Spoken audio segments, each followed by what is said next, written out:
और ये वो बाग है हज़रत उस्मान गनी रज़ियल्लाहु ताला अन्हु के नाम से जो उनके से मंसूब ये बाग यहाँ पर मौजूद है, जो आपकी मिल्कियत में था। ख़ास जो वो कुआँ है जिसका तज़किरा मिलता है और जो हज़रत उस्मान गनी के नाम से मंसूब है, वो बिल्कुल सामने जैसा कि आप देख रहे हैं, बिल्कुल पुराने तर्ज़ अमल पर। अब उसके साथ बोर करके वो पाइप के ज़रिए मोटर लगा दी गई है कि पानी जिससे निकाला जाता है। ये बाहर वाली जानिब जैसा कि आप देख रहे हैं, ये कुछ तस्वीर भी आवेज़ा की गई हैं जो पुरानी, जैसे वो सामने ये मेन इंट्रेंस की थी, पहले इस तरह लकड़ी का दरवाज़ा लगा। अस्सलाम वालेकुम वरहमतुल्लाहि वबरकातुहू। उम्मीद आप सब अहबाब खैरियत से होंगे। आपने कभी ऐसे शख्स के बारे में सुना है कि जिनको इस दुनिया से गए हुए कम पे 1450 साल गुजर गए हों, लेकिन उनका आज भी बैंक अकाउंट मौजूद हो? जी हाँ, हम बात कर रहे हैं हज़रत उस्मान बिन अफ़्फ़ान रज़ियल्लाहु ताला अन्हु की अज़ीम ज़ात की, कि ऐसे गनी कि जिनकी सखावत आज भी जारी है। अल्हम्दुलिल्लाह हम बीर उस्मान गनी पर मौजूद है, यानी हज़रत उस्मान गनी का बाग और कुआँ। जब प्यारे आका सल्लल्लाहु अलैहि वसल्लम हिजरत करके मदीना तशरीफ़ लाए तो मदीने में पानी का कुआँ नहीं था, मीठे पानी का। तो एक यहूदी की मिल्कियत में कुआँ था, ये बहुत महंगे दामों मुसलमानों को पानी बेचता था। तो आका ने कहा कि कौन है जो ये कुआँ लेकर वक्फ़ करे? तो हज़रत उस्मान गनी ने एक बहुत बड़ी तादाद, उसकी रिवायत में आता है कि 70 ऊँट और इससे भी ज़्यादा कीमत अदा करके पहले ये तय पाया था कि एक दिन यहूदी भरेंगे, एक दिन मुसलमान, लेकिन फिर उस्मान गनी ने मुकम्मल ख़रीद करके वक्फ़ कर दिया। मुसलमान भी भरते थे, यहूदी भी यहाँ से भरते थे पानी। तो आइए उस कुएँ की ज़ियारत भी करते हैं और इस बाग की भी ज़ियारत करते हैं। ना सिर्फ बल्कि बाग, बल्कि हज़रत उस्मान गनी के नाम पर अब कई तरह के होटल भी बिल्कुल मदीने के पास एक बड़ा खूबसूरत आलीशान होटल मौजूद है, जिसके ऊपर ये तख्ती लगी हुई है, वक्फ ली उस्मान बिन अफ़्फ़ान रज़ियल्लाहु ताला। और ये वो बाग है हज़रत उस्मान गनी रज़ियल्लाहु ताला अन्हु के नाम से जो उनके से मंसूब ये बाग यहाँ पर मौजूद है, जो आपकी मिल्कियत में था। हज़रत उस्मान गनी रज़ियल्लाहु ताला अन्हु ने इस कुएँ को भी ख़रीदा और ये बाग भी आपने ख़रीदा।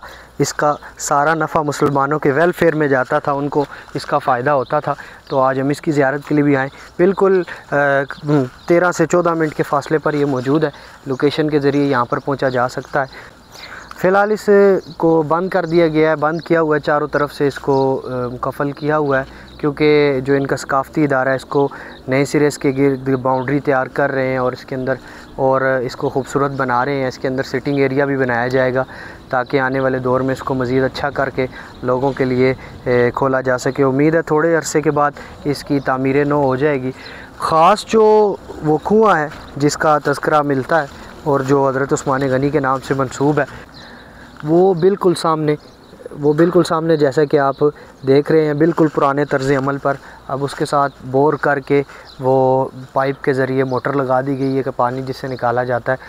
फ़िलहाल तो यहाँ पर पानी लेना मुश्किल है, लेकिन इधर सामने एक दुकान वाले भाई हैं, उन्होंने हमें पानी दिया है इस कुएँ का।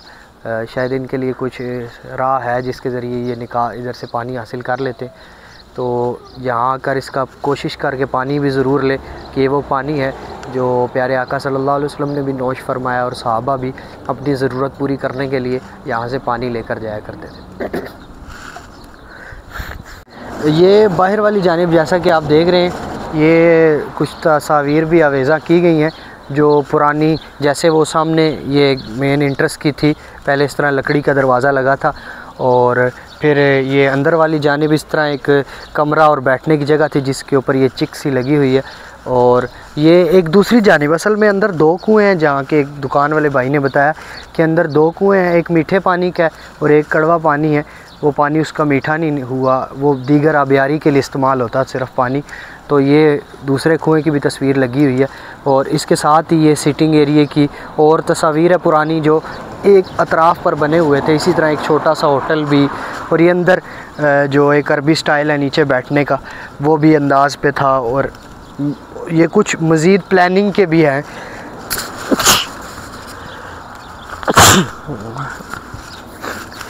ये कुछ मज़ीद जो प्लानिंग है इस तरह इंशाल्लाह टाइल लगा कर दरख्त, क्योंकि पहले एक घना ये एक बाग था, बिल्कुल घना बाग के दूर से बाग नज़र आता था और माशाल्लाह एक फलता फूलता बाग था।